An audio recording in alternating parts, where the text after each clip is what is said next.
Iniciamos esta edición de Charlas Nómadas, un espacio que me he creado para hablar precisamente del tema principal de este canal, que es música, sin cerrarle la puerta o la posibilidad de hablar de otros temas dentro de las ramificaciones del arte. En esta oportunidad cuento con el músico, cantautor, productor, maestro, ex baterista de la agrupación de ska Julia, el señor Ulises Hajiz. Ulises, bienvenido a la Caja de Ares. Gracias, estuve un poco náhuatl el repaso a Julia. Sí, siempre la nombras, entonces quería dejarlo claro. Ulises Hajiz, no es Ulises Hajiz, ¿verdad? Sí, es allí, tienes razón, muy bien también ahí. Debería tener un acento en la I, pero Debería. no. Sí, debería porque es una palabra aguda terminada en S, pero no lo Sí. tiene. Entonces es normal que la gente diga Hachis. Yo siempre he dicho Hajiz. Claro, porque es lo lógico, pues, a ver, es lo gramaticalmente, Sí, ortográficamente correcto. correcto. Solamente que realmente se pronuncia Hachis, pero debería tener un acento en la I. Hajiz. Ahí está, ahí me va a quedar. Para quienes no sepan, Ulises tiene una respetada carrera como cantautor, ha editado varios discos, presente Cosas Perdidas, Pavimento. Eh, Ha sido nominado a los Latin Grammy en varias ocasiones como productor, como cantautor. Actualmente está estrenando single Marineros y también va a estrenar este año su EP o un nuevo EP. Pero yo no quiero hablar propiamente con el Ulises cantautor, al menos no en este momento. Quiero hablar con el Ulises profesor, el Ulises filósofo, si se quiere, que también sé que lo eres. Porque Ulises viene realizando desde hace varios meses unos videos por TikTok y por Instagram, hablando de música, pero son temas que abordan desde distintos frentes, me parece a mí, que me parece interesante y creo que sería chévere como hablar de eso. La conversación creo que va a ser un poco random, un poco aleatoria, pero creo que va a ser igual entretenida y interesante. Pues, Seguro sí. va a ser como un feed de Instagram y de TikTok, así aleatorio. Ok. Mira, yo quiero empezar por el tema del mainstream y el underground, que me encanta cómo lo abordas, porque el mainstream tú dices que lo defines como la música que de repente tiene el tema de publicidad y de promoción es de fácil acceso, consumir este contenido de repente es de manera, no se exige tanto, no hay una exigencia mayor de parte del consumidor. El underground más bien sí exige intelectualmente como un esfuerzo mayor y buscar el contenido es un poco más riguroso. Yo quería preguntarte sobre este tema de que puede entrelazarse un tema y otro, ¿verdad? O sea, como que los artistas pueden ser como Nirvana, que empezó siendo underground y terminó siendo mainstream, o también casos que pueden ser totalmente contrarios. A ver, ¿cómo ves tú este tema? Es complejo. Mi postura es una postura que no siempre comparte todo el mundo, en el sentido de que yo entiendo lo mainstream como lo que consume la gente que no es fan de eso. ¿Ok? Ya, O sea, es decir, el Mundial de Fútbol, en mi opinión, es mainstream porque la mayoría de las personas que vemos, y me incluyo, el Mundial de Fútbol, no somos realmente fans del fútbol. ¿Ok? ok. O sea, la mayoría de la gente que ve el Mundial de Fútbol no ve la segunda división de la Liga Española. En mi caso también, lo mismo. Claro. ¿Ok? El arroz chino que venden en el mall es comida china mainstream porque la consume la gente que no es fan de la comida china. Correcto. ¿Ok? Por ejemplo, la gente que come, no sé, tacos en Taco Bell, yo no diría que es fan de la comida Mm, mexicana. Ahora, la persona que va a Miami y consigue un lugarcito donde hacen, no sé, michote, capaz esa persona sí es fan. ¿Ok? claro. Lo que tiene, en mi opinión, el consumo mainstream es que es un consumo que es, por un lado, llevado mayormente por personas que no son fans de eso, y Sí. dos, es un consumo que presenta poca fricción para el consumidor, valga la redundancia. Con Hace fricción poco dices dije, como exigencia. fricción, por ejemplo, si yo voy ahorita a comer comida, arroz frito del mall, presenta muy poca fricción para mí, es decir, está a pocas cuadras de mi casa, lo puedo pedir por Uber Eats, puedo Mm, pagarlo con mi tarjeta de crédito. Mientras que si yo voy a un lugar que está medio escondido, que es solamente de chinos, que abre un horario restringido, que no aceptan tarjeta de crédito, que está en un lugar que no está cerca del transporte público, que no está en Uber Eats, ese consumo presenta una mayor fricción para mí. ¿Ok? correcto. O sea, por ejemplo, cuando una canción como Tusa, que me atrevo a decir que es una de las últimas canciones, en mi opinión, mainstream, de verdad, inevitable, era una canción inescapable. Creo que es de Karol G o Becky G, siempre las confundo, Karol G. perdón. Karol G, ok. Que me parece que es una buena canción de radio, está muy bien hecha, o sea, la melodía está increíble, súper bien. ¿Ok? Entonces, en mi opinión, esa es una canción inevitable. O sea, era Ujú. imposible que no hubieses escuchado Tusa. Correcto. Imposible. No había forma. Ahora, eh, el,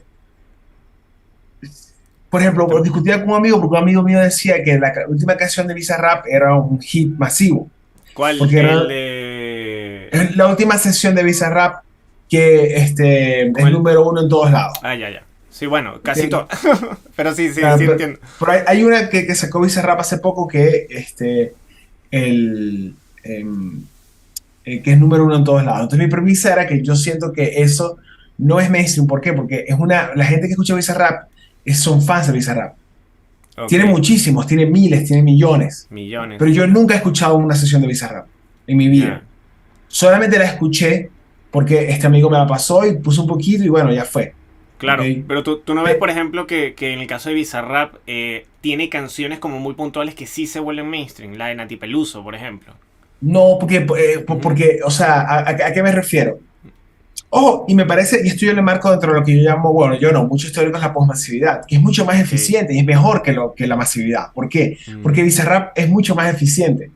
O ya. sea, de cada 10 personas que escuchan Bizarrap, probablemente 9 sean sus fans y van a comprar su merch y van a ir a sus conciertos y van a escuchar el resto. Es un nicho muy grande, dices tú. Exacto. Mientras que, por ejemplo, o sea, pongamos el contraejemplo de Despacito. Ujú. La mayoría de la gente que escuchó Despacito no se hicieron fans de Fonsi. No, no. O sea, prueba de eso, y cuando Luis Fonsi, teniendo la canción más escuchada de todos los tiempos de la Sí, música en español, vino a tocar en México, no logró hacer un sold out de 10.000 entradas en Auditorio Nacional. ya. Correcto, correcto. ¿A qué me refiero con eso? La proporción de las personas que escucharon Despacito, Ujú. ¿ok? Fue ineficiente desde el punto de vista meramente si lo entendemos como construir un fanbase duro. Claro, No, no lo es. Mientras que en el caso de Bizarrap sí lo sí. es. O sea, es decir, a mí no me interesa realmente escuchar sesiones de tiradera de Residente con, ¿sabes? Sí, ¿Ok? sí. Pero, entonces, es genial, o sea, es lógico que el algoritmo no me lo muestre y que Bizarrap no se preocupe de que le tengo que llegar a todo el mundo. No, él tiene que Claro, llegar a la gente que ya son millones de miles que claro. lograron lo suficiente para ponerlo en el número uno de Billboard, ¿me Porque entiendes? también ocurre, ese público mega hiper masivo de Despacito es como muy... Es muy frágil en el sentido de que no, es verdad lo que tú dices, como que no se queda con el artista, no suele quedarse con el artista, o sea, la mayor cantidad de gente, como que todos pasan por ahí, gozan y se van. El caso de Bizarrap, por ejemplo, Claro, sí está más arraigado ese tema. sí, hay un teórico, déjame buscarlo, que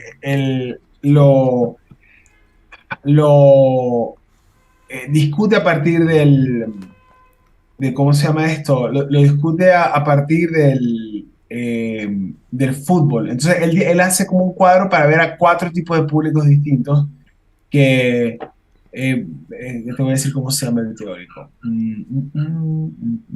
Porque me parece muy interesante porque de repente la gente podría decir underground, podría referirse nada más a la música indie o poquitos números y no, puede ser mega masivo. O sea, yo veo por ejemplo Claro, el público del metal o el público del rap, me parece que es muy contundente. De repente, ok, no maneja los números de Karol G, está bien.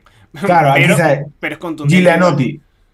Claro, ¿Cuál? Giulianotti se llama. Es un teórico que dice que hay cuatro tipos de públicos. Él dice que está el supporter, que es el que está comprometido, ¿ok? Y al mismo tiempo tiene una tradición con el artista. Está el fan, que tiene un compromiso, pero que no hay un contexto que lo apoya.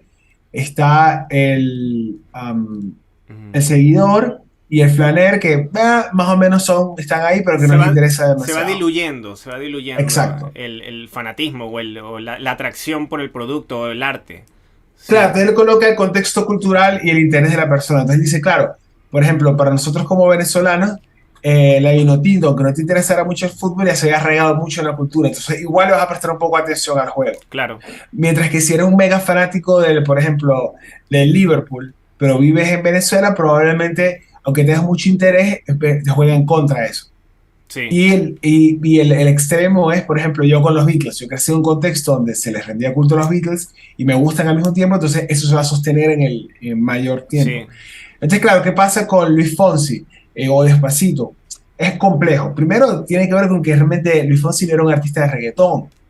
Entonces, cierto. claro, a quien le gustaba Despacito y escuchaba sus baladas pop, decía que es esto, o sea, no le interesaba demasiado. Mientras que en el caso de artistas como Bizarrap o Bad Bunny, los hits que logran tener sí son consistentes con el resto de su obra. Es Mm, muy complejo, pero finalmente yo lo que siento es que efectivamente estamos en una época posmasiva y como posmasivo no lo quiero entender como que ya no hay millones de personas escuchando lo mismo, sino que ahora hay millones de personas que escuchan lo mismo de una manera más eficiente, vamos, o sea, y está fragmentado esa escucha. O sea, ya hay muchas cosas de las que yo nunca me voy a enterar o que yo nunca voy a escuchar, ni mi mamá va a escuchar, ni De repente, ¿sabes? tú lo dices por el ejemplo, este tema de las redes que genera esta hiperdemocratización de las canciones en ese sentido. O sea, como que de repente, como te digo, o sea, el hecho de que esté tan amplio el tema, ¿verdad? O sea, pero amplio el tema de que la gente, todo el mundo puede acceder a la música. No sé, como que no. Coño, ¿cómo explico la idea? O sea, como que mientras esa democratización que se exigía en la época, no sé, de las disqueras, en los 80 en los 90 ya, ya está aquí presente. Entonces, como que puede ocurrir mucho eso que muchos artistas de repente no son, no son, o sea, encuentran su nicho demasiado rápido. Es complejo porque finalmente hay, o sea, una cosa importante que hay que entender del Internet es que tuvo un origen utópico. O sea, es decir, Ujú, Internet se abre como un espacio de utopía. O sea, si leemos las primeras manifiestos o premisas de los primeros hackers o las primeras personas sí. que, usuarios duros de Internet, se entendía como una utopía donde no iba a importar tu clase social, tu género, tu raza, un poco Matrix, ¿sabes? Ujú, sí. El problema de eso es que tenemos que entender que en el 2022 el Internet no es un espacio, vamos, horizontal, democrático, para nada. Es peor todavía que el capitalismo, digamos, predigital. ¿Por qué? Porque por lo menos en el capitalismo digital había mediadores, como dice Latter, que eran directos, claro. O sea, por ejemplo, en Venezuela, si tu música no le gustaba me acuerdo un tipo que llamaban el tío Ujú, Cubi Yagner, que era el director del Circuito Nacional Belfort. Como que si tocabas música latina, bailable, y a tío Cubi, entre comillas, no le gustaba tu música, no había forma que sonaras en la radio, vencería. punto.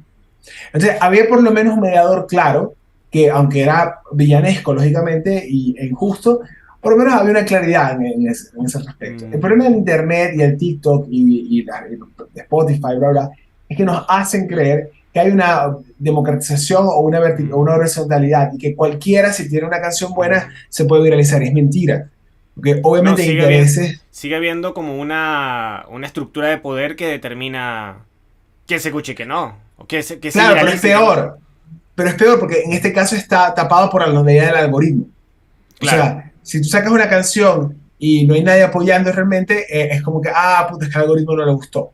O si pones un video Claro. en YouTube, es que tu video no le gustó a YouTube. Cuando es falso, o sea, es Ujú, asombroso como hay cierto contenido que Twitter, que YouTube ujú. te mete con cuchara una y otra vez. O sea, por ejemplo, hay un artista que no voy a mencionar que ya van 2 o 3 veces que yo le doy a TikTok, no me interesa y me lo vuelvo a mostrar. Ah, ok. Y me lo vuelvo a mostrar. ¿Okay? Y una vez me pasó lo mismo con Spotify. O sea, estaba escuchando y un artista venezolano que me mostraba y yo decía, me lo brincaba, que en teoría es el castigo mayor que le Ok. puedes hacer a un artista en Claro, Spotify, te lo está brincártelo. imponiendo. Te lo está Pero, imponiendo. pero me lo quiere meter con cuchara. Que Ujú, obvio, ya llega un momento que ya no me lo va a mostrar más. Pero que te quiero decir es que no es un espacio random, utópico, no. ujú. Obviamente hay intereses de Claro. disqueras, de personas, ¿me entiendes? Y este Que tema también como intentan. que el tema de que, vamos a decirlo así, la payola está cierta o ciertamente legalizada en el sentido de que tú puedes pagar publicidad o accesos o dentro del internet hay caminos para que esa payola tradicional ya hoy en día se manifieste de otra manera, con el tema de la promoción quizás Es involuntaria. complejo. Yo no sé si hay payola en Spotify, por ejemplo. O sea, he intentado, o sea, como que lo que he preguntado es que no. Entiendo que simplemente lo que ocurre es Pero cuando tú que pagas publicidad no es un tipo de payola. Es lo que no me queda claro. O sea, yo hasta ahora no he Ujú. podido ver si existe una correlación entre la publicidad que ponen ciertos artistas y su inclusión en ciertos playlists, Claro, o que el algoritmo se relaje y los muestre más que otros artistas. Eso es claro. algo que para mí todavía no queda claro. Sonaría Sí. lógico que sí, pero no sé, el capitalismo es tan raro que a veces ni idea, ¿sabes? Como que, porque es siempre, o sea, a ver, Spotify no son tontos. ¿En qué No. sentido? Pero, ¿te acuerdas de un canal que se llamaba HTV o todavía existe? El canal, perdón. Ajá. Ok, claro, claro. HTV tuvo una época que se pasaron con lo de la payola. O sea, era absurda la cantidad de artistas random que ponían que obviamente pagaban. Claro. Ese exceso les costó caro, la gente dejó de ver HTV. Entonces, siempre uno de los problemas que ha tenido la payola históricamente es que tampoco puedes poner a quien sea que pague. Ni siquiera en el momento más nefasto de la radio venezolana eso era posible. Ya. O sea, yo no podía pagar y no, o sea, siempre había un mínimo de curaduría. Y yo no creo realmente que Spotify ponga cualquiera que... Yo creo que es complicado. O sea, como que Un, esa misma payola tiene un filtro, dices tú. yo no creo, o sea, a ver, es una buena pregunta. Yo no siento que las plataformas, TikTok, YouTube, Spotify, reciban directamente payola de artistas como toma el dinero y lo va a poner un montón de veces, ¿no? Ahora, lo que sí ocurre, y que esto es interesante mencionarlo, es que las plataformas necesitan tener estrellas. Es Ya. decir, YouTube necesita youtubers famosos porque si no la gente deja de ver YouTube. TikTok necesita ver TikTokers famosos porque si no TikTok la gente lo deja de usar. O sea, es normal que las plataformas necesiten algunas estrellas. Incluso en una plataforma que me atrevo a decir es un poco más horizontal, entre comillas, como TikTok, porque TikTok finalmente, o sea, ¿cuál ha sido el secreto del éxito de TikTok? Que te obliga a tener siempre interacción. ¿Te has dado cuenta que en Mm. TikTok tú no puedes darle play y que pase un montón de historias? No. ¿Por qué hace eso? Porque TikTok, si hiciese eso como hace YouTube o hace Instagram, ¿okay? Tendría menos data sobre lo que te gustó y lo que no. Entonces, el secreto de TikTok es que cada vez el algoritmo se va afilando más. Sí, Y es sí. El asombroso. algoritmo Está de afilado. TikTok es, sí, es muy poderoso. Es Es ridículamente muy... poderoso. Claro, ¿por qué? Porque cada cosa que te muestra, te está sacando data. Cosa que Mm. no hace Spotify ni hace YouTube. Sí, les O cuesta sea, más. no, claro, porque sería muy raro. YouTube quizás pudiese hacerlo, pero no lo hace, porque ya se supone que YouTube es una plataforma donde en los restaurantes la ponen y está rodando infinitamente, Sí. entonces vive de la publicidad, que siempre TikTok es como que no. Si no le das a swipe, o sea, si no le das swipe, si no lo paras, yo te voy a repetir el mismo una y otra vez. Sí. Porque yo quiero sacarte data para que es lo que te guste. Entonces, si te das cuenta, TikTok, aunque sí tiene ciertas estrellas, por ejemplo, aquí Ujú. en México hay varias estrellas, está Las Perdidas, está un crítico de cine, igual no te empuja a todo el mundo. O Ya. sea, TikTok finalmente tiene estrellas como por rubros y al mismo tiempo te pone todo el tiempo contenido de gente que tiene 10 likes. O sea, hay TikTokers que Sí, son sí, cero sí. famosos que el algoritmo también te Y los te presenta. los presento, sí, sí. Es muy Entonces, eso es poderoso. interesante, mientras que YouTube no. YouTube es Sí. rara vez te va a mostrar algorítmicamente cosas de personas que tienen pocos likes, porque necesita Sí. construir ciertas estrellas. Entonces, creo que es una diferencia en esa construcción del algoritmo. Entonces, volviendo al Ujú. tema, yo dudo que realmente tú puedas pagar un montón de dinero y que te Ujú. pongan en muchas playlists o que te sugiera algorítmicamente YouTube. Ahora, lo que sí creo es que YouTube y todas las plataformas en su meta de construir estrellas Ujú. o que los representen mediáticamente, indudablemente, vamos, eh, privilegian a ciertos artistas o ciertos Sí. contenidos frente a otros. Eso es indudable. Y indudablemente, yo creo que eso está claro, y tú lo vas a saber mejor que yo, Ujú. hay un tema de clase social en el sentido en el que para tú poder hacer un TikTok diario bien hecho, necesitas tener 3 horas, 2 horas, que a menos que tengas un Sí. trabajo o vivas con tus papás o etcétera, pues definitivamente va a ser muy difícil que, o sea, una persona que trabaja 10 horas diarias no pueda hacer un TikTok diario con referencias, cosas. No, tienes que mandar. No, y aparte que los TikTokers necesitan cuidar temas de calidad, cuidar temas de continuidad, de bestia. O sea, es demasiado riguroso. Yo sigo algunos que de repente no son tan, o sea, no tienen millones de seguidores, pero para poder estar arriba tienen que estar creando contenido todo el tiempo. O sea, es Claro, esclavizante. o sea, por ejemplo, yo sigo un TikToker que es como un chamo colombiano que como discute cosas de teología y de la Biblia.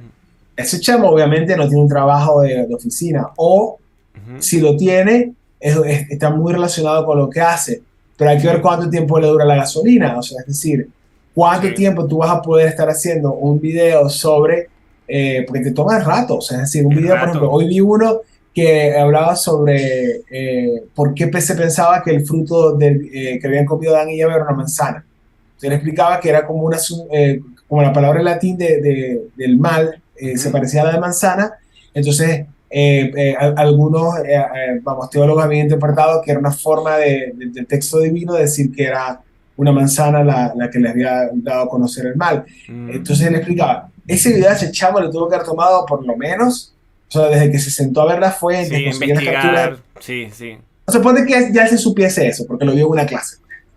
No, O pero él, bueno, le toma o sea, demasiado tiempo y sintetizar todo eso, o sea, y darle como oye, su discurso. No, es un peo. mínimo se echó un par de horas. O sea, yo no tengo un Mínimo, par de horas diarias, ¿me mínimo. entiendes? Para montar un TikTok. O sea, por eso es que mis O TikToks al los digo menos que te rápido. dediques enteramente a eso, como Fantano en The Needle Drop, que él sí se dedica plenamente a eso y a la crítica musical y ya tiene 2 canales, tiene millones de seguidores, o sea, está enteramente dedicado a eso. Porque está en Estados Unidos, obviamente el tema de la monetización cambia, es mucho mayor. Sí, sí, puede ser, Entonces, pero son excepciones. O sea, como que exacto. también yo creo que siempre hay que ponerle como un asterisco a esta idea de que, está democratizado, cualquiera Ujú. puede. No, no realmente. O Sí. sea, es un tema complicado, vamos. Sí, mira, y cambiando un poco de tema, porque nos quedamos aquí como 2 años, pero no, está bien, de eso se trata la conversación.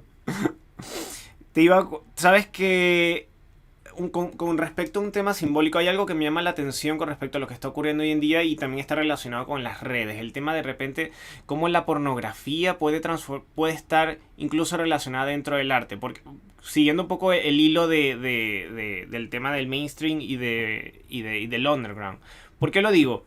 Porque tú ves un artista, por ejemplo, como Toquilla, si la ubicas, ¿verdad?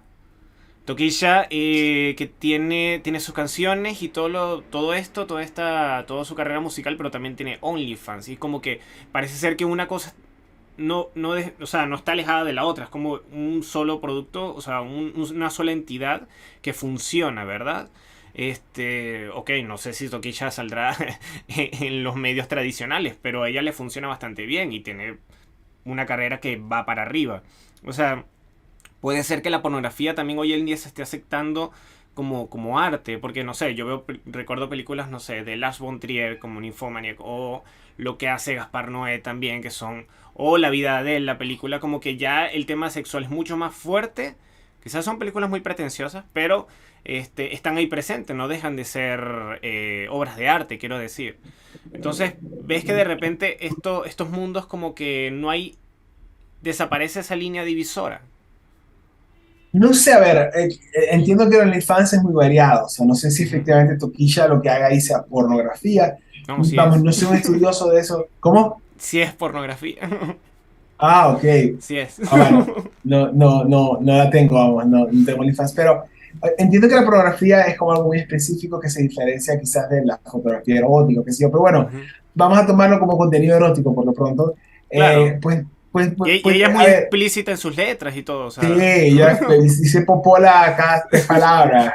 A mí me parece que es muy buena, la verdad. A mí me Tiene encanta. canciones que están increíbles. Sí.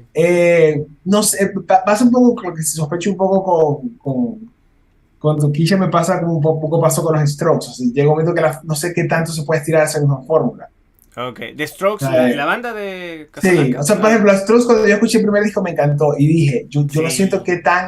qué tantas más canciones pueden hacer con la fórmula ca, ca, ca, ca, ca, ca, ca, ca, con. Son geniales, los 2 primeros discos me encantan. Sí, Y ya sí. el tercero cuando lo escuché dije, obvio, ya no pudieron. O sea, Ya. tiene el segundo y el tercer disco ya tiene algunas canciones chéveres. Ya después les perdí la pista, pero y un poco siento lo mismo con Toquilla. Siento que tiene algunas canciones geniales, pero me Sí. pregunto Va- aunque bueno, cambió un poco. La canción esta, la de Ser Perra, está de moda. Es como ya un guiño a este con house de los Marshmello. 90. Entonces es con Marshmello, el DJ, Ajá. productor. Entonces sí le da como un refresh como al tema, Sí, pues. creo que fue una buena movida como Sí. abrirse y salirse del dembow, A mí me, porque es pa- muy particular. a mí me Pero parece. bueno, Dime, disculpa. no, no, perdón, tú. No, te iba a decir que me parece increíble la carrera de Toquilla porque tiene como 3 4 años si acaso y ha estado con J Balvin, ¿cómo que? Con Rosalía, con Madonna ahora. Es como estos fenómenos así como tan agresivos, ¿no? De ascendencia tan agresiva como que tú dices, puta, o sea, que ¿en qué momento, o sea, en 4 años puedes hacer una carrera así? Es como eso, es como de Claro, pero es algo superar. muy particular, es multifactorial, ¿sabes? Sí. Tiene que ver con muchas cosas. Sí, relaciones, sí, hay... Sí, tiene que ver también con que ella es como un buen token, como para artistas blancos. Soy que hablar también. Ah, ok, O sí, sea, claro. ella ser queer y ser dominicana Sí. En es como Latinoamérica. que, claro, y ser negra es algo que ayuda a Toquilla a quitarse de encima. O sea, ella cuando colabora con Rosalía, Rosalía se saca de encima un poco el tema de apropiación cultural y de ser una Sí, blanca que. Entonces, claro, yo siento que igual Balvin, pues, o sea, oh, y está talentosísima Toquilla, creo que es lo principal. sí. Pero creo que también artistas blancos, famosos, vamos, la han tomado como una forma de, bueno, voy a, a Como ¿cuál sería la a palabra? Sí, como a colaborar con compartir ella. un poco, sí, Ajá. voy a colaborar, voy a compartir un poco de mi fama de blanco privilegiado y Toquilla es muy buena, loco, yo la vi en vivo, o sea, es buenísima, las Sí, canciones están chéveres, sí. es como muy cae bien, además es como muy sangre liviana, Sí, sí, sí. es Refresca. como chévere, es como una, Escucharla hablar incluso, o sea, las sí, es como una entrevistas. gran, sí, es como una gran estrella, es como, Sí, ¿sabes? Es como, no sé, Paul Rudd, ¿me entiendes? Cualquier película que ves, pues, Paul Rudd te cae bien, es chido, lo hace bien, sí, sí. Harrison Ford, ¿me entiendes? Sí, sí. Eh, ¿Quién más Es es? imposible no aceptarla. Claro, o sea, son esas personas que te dicen, ah, ya te cae bien, pues, No pasa nada. tiene ser liviana, es talentosa, todo bien, o sea, Mira, a- a- soy fan. hay algo que me gustaría tocar ahorita que estamos hablando de esto. No sé, el tema de la música latina, el tema de la música anglo. O sea, como que de repente, quizás con el tema del rock, quiero irme por ahí, en el sentido de que, o sea, siempre está como este debate de por qué la música de repente latina no ha llegado allá, o el rock latino no ha llegado allá, no se aprecia de la misma forma. Todo este tema que es hasta inocente, pues. Y yo creo que hay una canción que retrata bastante bien toda esta ilusión de nuestra actitud como rockeros, que es Sur American Rockers de Los Prisioneros. O sea, yo creo que ahí está bastante claro el tema de lo que somos realmente y cómo a veces nos metemos como ese mojón en la cabeza de ser estrellas de rock. Este. ¿Sientes ahorita que con todo este tema de la música urbana y esta ascendencia, sí puede llegar un momento en el que la música latina ya se amplifique de una manera mayor allá en el mundo anglo? O sea, porque tú ves, no sé, los españoles quieren ser latinos, incluso hasta gente de Noruega quiere ser latina. Ahorita por el tema de Bad Bunny y ese tipo de cosas. ¿Lo ves un poco así? O sigue siendo como de arriba hacia abajo? O sea, de ellos hacia nosotros. O sea, son muchas cosas. Lo primero es entender que desde los 90, 80, la población latina de Estados Unidos era la que de alguna manera definía lo que funcionaba y lo que pegaba y no en Latinoamérica. O sea, vamos, los fabulosos Cadillacs, Matador, o sea, todas esas cosas, mismo Juanes, Sí. Maná, o sea, como que una vez hay un periodista cuyo nombre estoy mirando en este momento, y él en su libro contaba que se llama El Quijote de la Música, tengo un lapsus, además lo conozco. Él hablaba que el gran error de los músicos latinos era no entender que históricamente los latinos en Estados Unidos eran los que habían, vamos, guiado lo que pegaba en Latinoamérica. Ok. Entonces colocaba esos ejemplos y decía, si se dan cuenta, todos los artistas gigantes en América Latina Ah, claro. pegaban entre los latinos gringos. Seguro habrá algunas excepciones, pero es interesante. Tú dices Gloria Estefan, Selena, quizás, por ahí. Shakira, los fabulosos Shakira. Sí. Cadillacs, Maná, Ujú, o sea, los artistas, vamos, Sábado Gigante, sí. los Stefan, Star Island, Miami, o sea, como que este tipo de lugares siempre se volvieron como bicentros para que luego lo que se decidía que funcionaba en el resto de América Latina. Muy Yo creo México. que México, ¿verdad? más México, yo me atrevo Sí. a decir más Miami que México, sobre todo en Ya. los 80, era siempre un epicentro. Entonces, claro, Estados Unidos siempre ha sido una potencia económica y la población latina de Estados Unidos también. Por eso es que, vamos, en algún momento, igual tú qué edad tienes.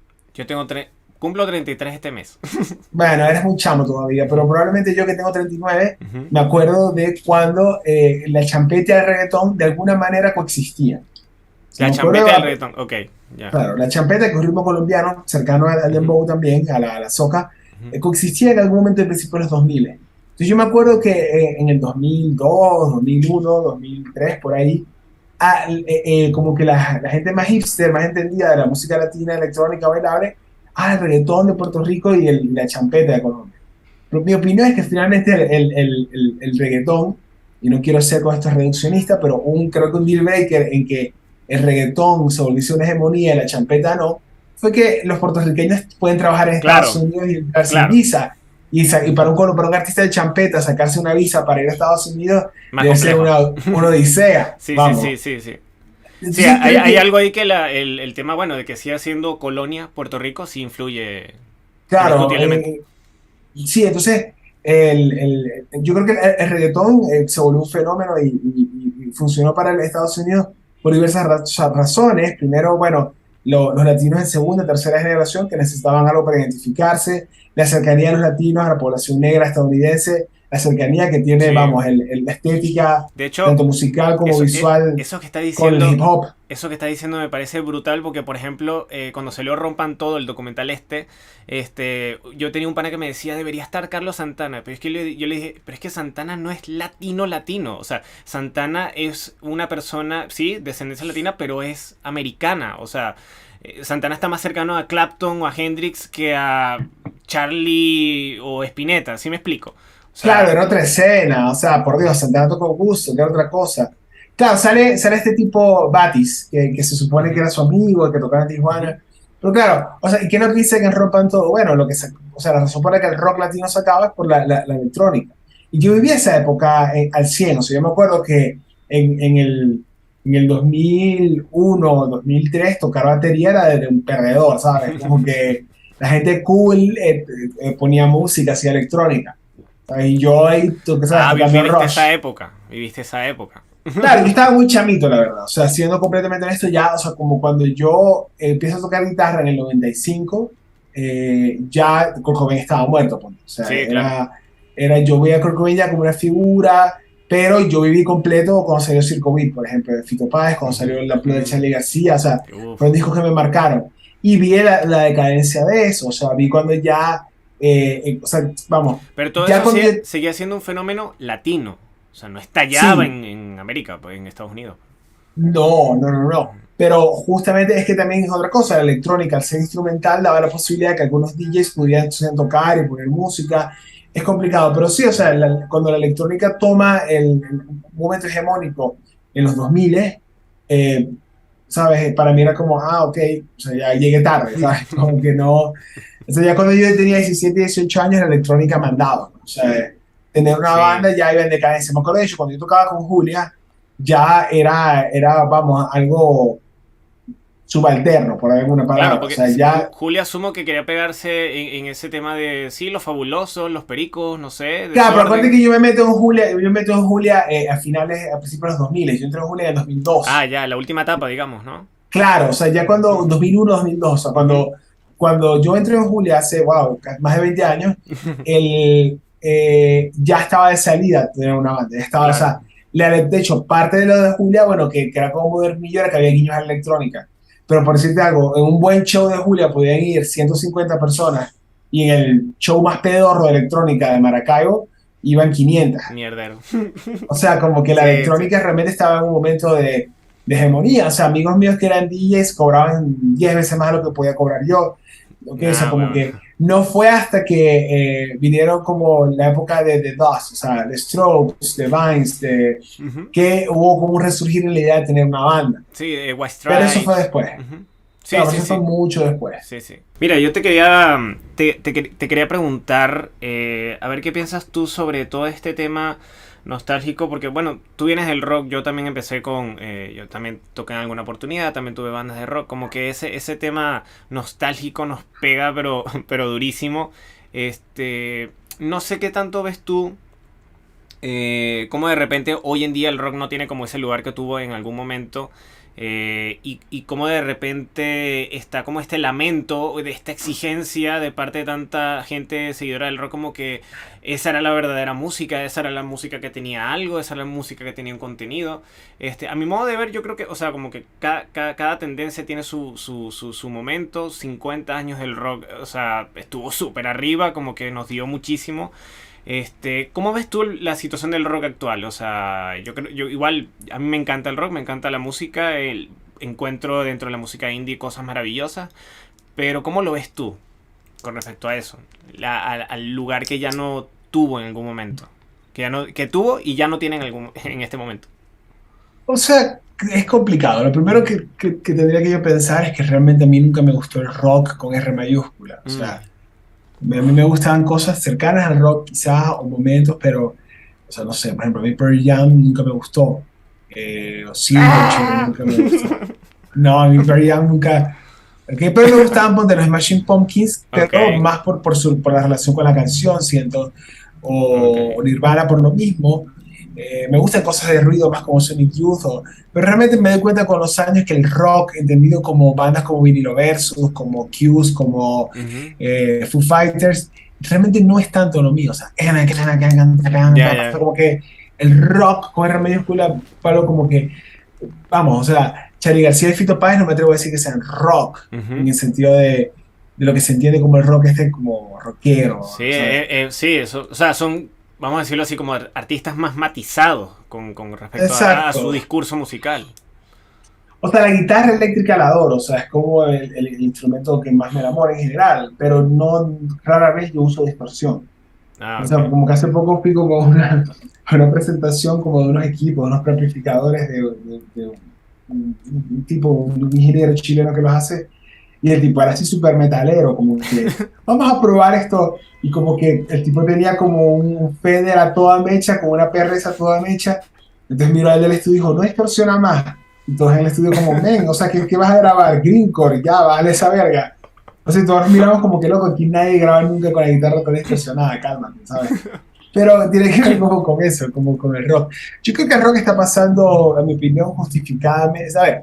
Hay algo que es interesante entender, que tiene que ver con la acumulación de ciertos formatos. Pensemos en la novela rusa. O sea, Ujú. ¿por qué nosotros como sociedad necesitaríamos una nueva novela rusa cuando ya hay unas 20 novelas rusas, que se Margarita del Profesor, Guerra de Claro. Paz, Crimen y Castigo? ¿Ok? O sea, ¿para qué necesitamos una gran novela rusa nueva? Margarita el profesor. Margarita el O profesor, sea, por cierto, hace poco hice un video de Pearl Jam sobre el disco Yield. Y esa fue una de las influencias. Y también en serio. Ismael de Daniel Quinn, la Ah, novela filosófica que hace oh. poco me leí. No la conozco, no la Hay conozco. cosas buenas dentro de Pearl Jam, Ulises. No, a ver, son buenos instrumentistas. Solamente que ese rock así tan Sí, heterosexual no es lo mío. no conectas, pues. Sí, sí. Pero entiendo que son buenos instrumentistas. Sí, sí. El punto es como que finalmente hay una acumulación en el rock. O sea, hay una Ya. acumulación de data que no la hay en el reggaetón, por ejemplo. Por eso es que el reggaetón le va tan bien, porque realmente los jóvenes que les interesa el reggaetón no tienen por qué acudir. O sea, Sí, digamos, Bad Bunny no tiene que competir contra discos que se hicieron en los 60, 70, 80 y 90 y 2000. claro. ¿Ok? O sea, Totalmente de acuerdo. hay algunos discos de Daddy Yankee, de Wisin y Yandel, pero en ese sentido la tiene más fácil el reggaetón. El rock tiene que competir contra un montón de obras gigantescas. Entonces, al final del día, por eso yo La vara creo que está la muy alta, última, dices tú, en ese sentido. no es que la vara esté alta, si Ujú. está simple como que es la acumulación. O sea, es decir, piensa tú en la literatura latinoamericana. Ponte que tú tienes 17 años, te empieza a interesar leer. ¿Por qué te leerías una novela de alguien que acaba de sacar cuando no te has leído Cien años de soledad? O Rayuela o Exacto. lo O que sea, sea. ¿por qué alguien que le interesa el rock Ujú. va a escuchar a una banda de ahorita y no va a sentarse a escuchar el Zeppelin 4, Ten, Claro. The Pearl Jam, Nevermind? Sí, ¿Ok? por ejemplo, está Greta Van Fleet, pero olvídalo. Está Zeppelin 1, 2, 3 y 4. Ya tenés ahí cuatro discazos. Claro, exacto. Tienes a Deep Purple y Ujú. tienes a Love y tienes un Sí, montón de cosas. Entonces, vamos, no sé, eso puedo entender por eso es que la última gran banda latina de rock gigante fue Zoé y que la gran última banda rockera fue Foo Fighters. ok. O sea, yo creo que sí. Para mí, no sé, para mí yo creo que la última gran figura del rock, para mí, no sé, creo que es Jack White y The White Stripes. O sea, yo creo que Jack White, lo que pasa a veces digo Zack White, porque me confundo. No, no es Jack White, claro, el de Jack White, Westlaps. ajá, The White Stripes. Porque me parece que él fue el último, a mi modo de ver, que aportó algo con respecto al tema del sonido de la guitarra, que respetaba el tema tradicional, pero que se ajustaba a un nuevo tiempo, me parecía a mí. Me parece a mí. No, a ver, aquí estoy hablando no de una cuestión estética, o sea, seguro hay Ya. bandas de rock increíbles y hay artistas latinos increíbles, Ujú. maravillosos. Estoy hablando simplemente de un tema de consumo Ah, ok. más sociológico. O sea, Jack White le va bien, pero él no llena estadios como Foo Fighters. Ah, no, no, de bolas que no. O sea, lo que te quiero decir es como que Ya. esa última Del gran banda cárcel. masiva, sí, o sea, la última gran banda masiva de rock vamos, de anglosajona fue Foo Fighters, Ujú. que no sé si continuarán o no con la muerte de Taylor Hawkins, Sí. y yo creo que quizás la gran última banda masiva fue Zoé. Latina, dices tú. No, sí, o sea, de rock, o sea, no sé realmente cómo, no, o sea, no podría pensar en otra más reciente, o sea, Claro. Zoé igual es una banda de hace 20 años. Yo te preguntaba esto porque tú tienes un video en el que hablas, dice, sobre el espacio de la música en los momentos históricos. Por eso te lo preguntaba. Pero sí, sí entiendo lo que quieres decir con respecto a eso. Ojalá siga Foo Fighters. Ojalá. Yo tengo tiempo que no escucho el disco completo de ellos, pero entiendo que sí, Sí, a mí siempre la figura de Taylor, la figura de Pat Smear, la figura sí. son fascinantes. De hecho, Pat Smear tiene un disco solista que es Sí, sí, increíble. sí, Se sí, llama sí. Rooter Speed, una cosa así. Y es muy alejado de lo que uno lo viene escuchando en Nirvana o esa No, banda él pop era que un tiene. iluminado, estaba muy Sí, adelantado a su época, sí, lamentablemente. O sea, ese disco es sí. increíble y ya entiendo por qué Kurt Cobain lo mete en Nirvana. O sea, escuché ese disco Claro, y dijo, este es el tipo que tiene que estar en la banda. claro. Pero sí, o sea, como por algún motivo en Foo Fighters no creo que haya mucho espacio para lo que él quiera hacer, que supongo que No, es un poco más... es la banda de Dave, la banda de Dave Grohl. Aparte que, sí, o sea, sí entiendo, por ejemplo, el tema de la carrera de Foo Fighters. No todos los discos me gustan, la verdad es que son muy pocos.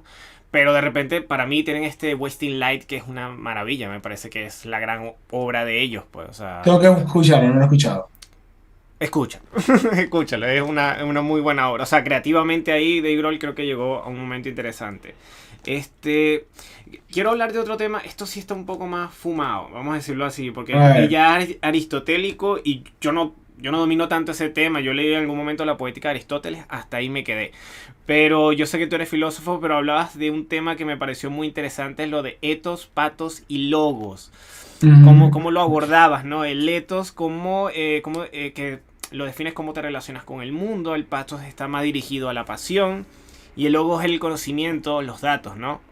Ujú. Y veía, o sea, quizás la manera, voy a volver a decir esta palabra aunque yo sé que no te gusta, quizás la manera en la que se ha democratizado el tema de los comentarios y la manera en la que se aborda y se critica y se cuestiona la música hoy en día, quizás está muy sujeta al tema del patos y debería haber un poco más de etos y logos para poder, para que no exista tanto hate, no sé, para que se filtre eso un poquito más. Sí, o sea, obviamente son tres instancias que coexisten. O sea, es Sí, decir, yo en ese momento lo relacionaba con la música. O sea, por ejemplo, McCartney siempre ha tenido muy buen etos, siempre ha sabido manejarse bien en sí. el mundo y adaptarse. Lennon no tanto, por eso es que Lennon solista ya cuando cambió a lo del disco tal se sintió súper perdido. Y Harrison, ¿Ok? cómo ves a Harrison, por ejemplo, ahí? Y buena pregunta. Harrison yo creo que era alguien como más relacionado con su obra, no lo había pensado. Yo creo que tiene Harrison bastante ethos Ujú. y como yo creo que principalmente eso sin ser tan convenenciero como McCartney, Sí.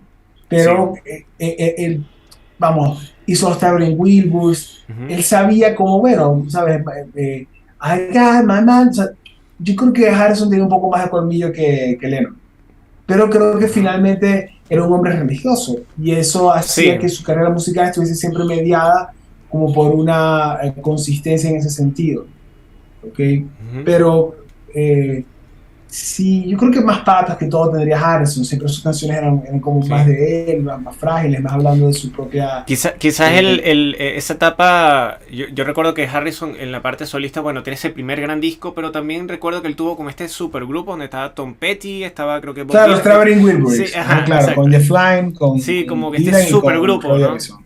Que no sé, Sí, quizás se siente como que vamos a apoyarnos aquí para, ¿sabes? Como que para continuar. O qué tanta hermandad había ahí, dices, diría yo.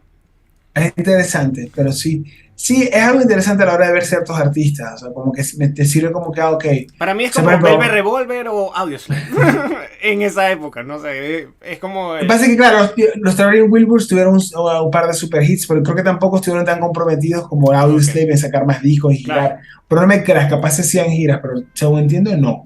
Sí, sí. Eh, eh, Igual, pero sí, igual o sea, me gustaría que pudiéramos quedarnos ahí con el tema de los Beatles, porque es como fascinante lo que te puede dar cada uno.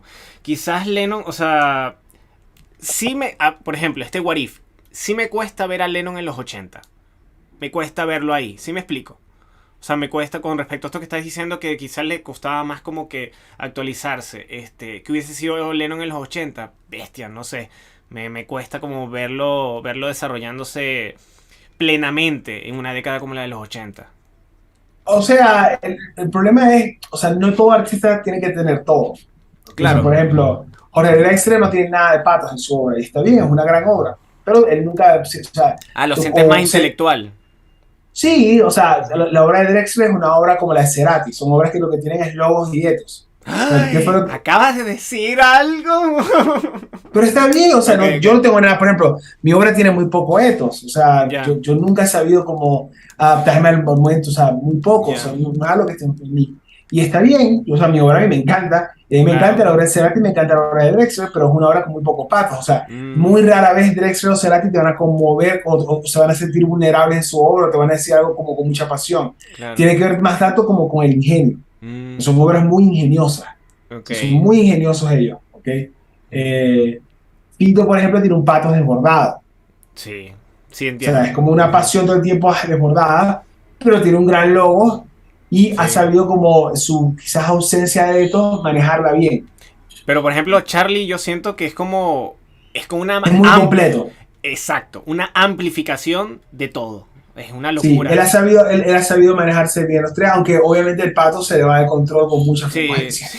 sí, sí, sí. Es como Sobre demasiado. todo en los 90, quizás.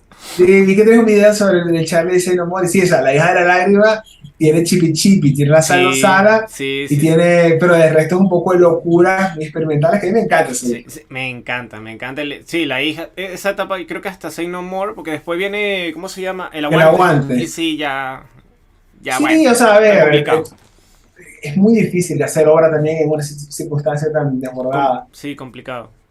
Pero, claro, entonces no todo el mundo tiene que tener de todo, vamos. Pero yo creo que Lennon lo hubiese luchado más en los 80. Siento que Lennon, a diferencia quizás de Harrison, Lennon no había hecho las paces con que, bueno, con que ya su obra era otra.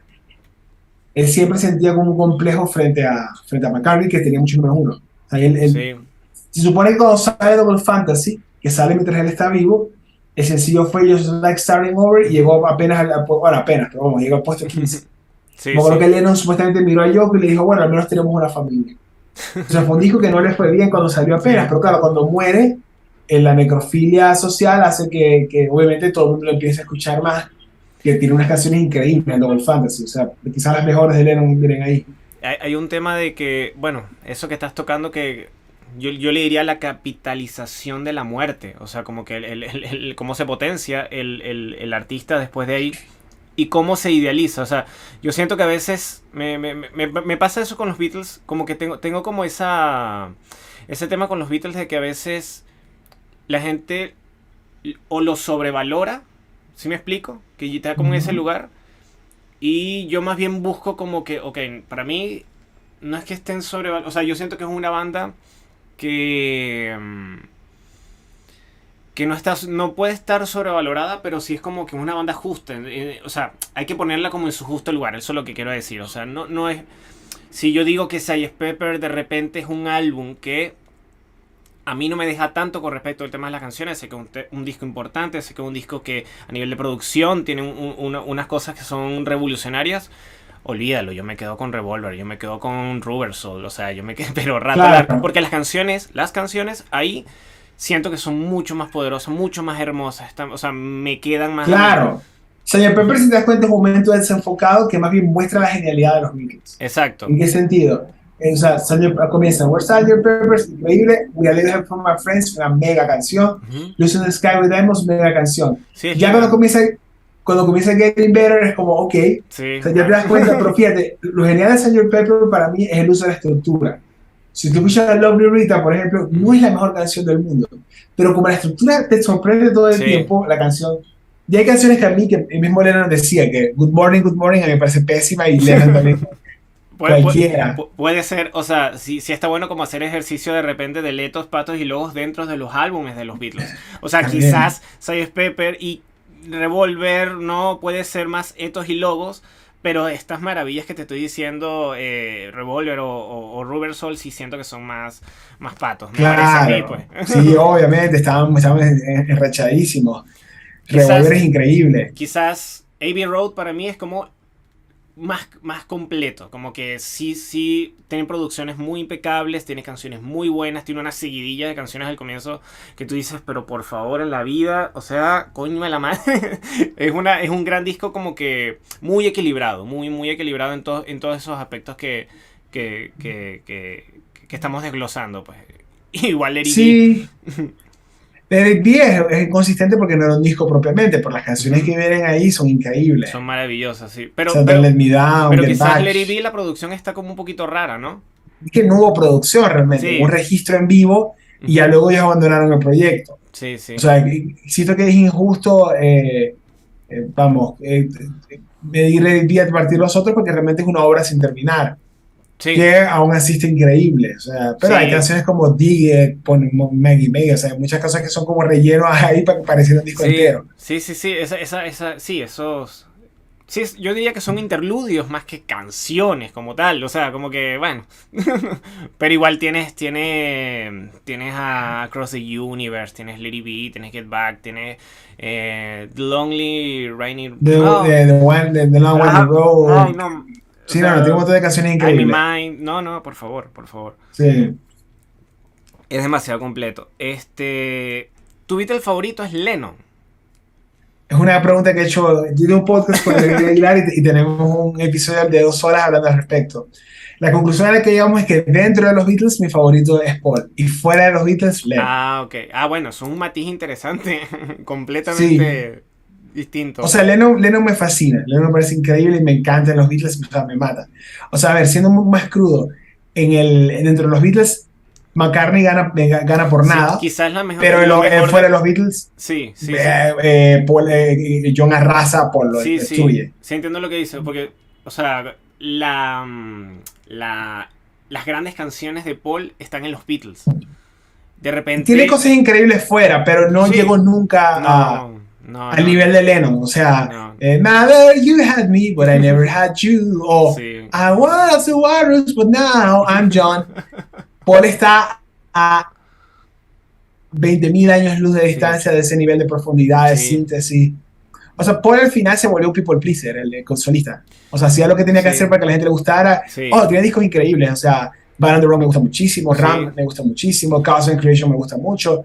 A mí, Es buenísimo, a Paul. mí me encanta lo que hizo con su primer disco, el McCartney 1, que es también muy caótico, muy loquito, pero a mí me encanta ese disco, o sea, Sí, tiene su como encanto. decirle, esta semana hablaba con David y le dije, para mí la gran conclusión es que Paul es asombroso, pero John es milagroso. Está bien, es una buena manera de definirlos a ambos, pues, esa dupla eterna, pues, esa dupla eterna, Ah, me encanta. Ulises, yo creo que ya, bueno, ya podemos ir cerrando para no quitarte más tiempo. gracias. Mira, quiero